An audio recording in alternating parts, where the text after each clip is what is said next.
Krea AI has been making waves in the design community, but is it really the game changer it claims to be?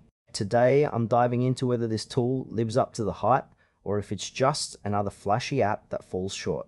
Krea AI positions itself as a design tool powered by artificial intelligence, aiming to help users create stunning visuals effortlessly. It's designed for everyone from professional designers to casual users, and the interface is pretty intuitive. You can generate images based on text prompts, which is a feature that's becoming increasingly popular. What stands out immediately is the seamless integration of AI in the design process. You can tweak and refine your creations in real time, which is a huge plus for those looking to customize their work. However, I did notice that while the basics are covered, some advanced features feel a bit lacking. There's also a limited library of templates, which might not satisfy more experienced designers looking for depth. The overall user experience is smooth, but I found some functionalities could use clearer explanations.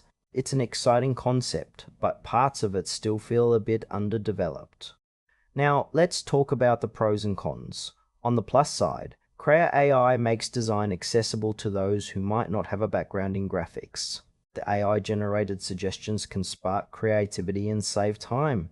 However, on the downside, the lack of depth in features might frustrate seasoned designers who crave more control.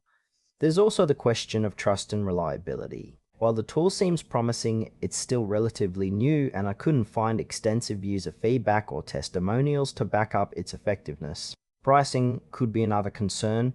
Without clear information on their tiers, it's tough to gauge if the investment is worth it.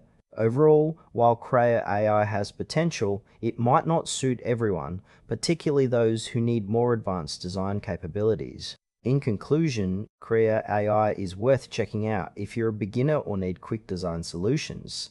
But if you're a pro looking for robust features, you might want to explore other options for now.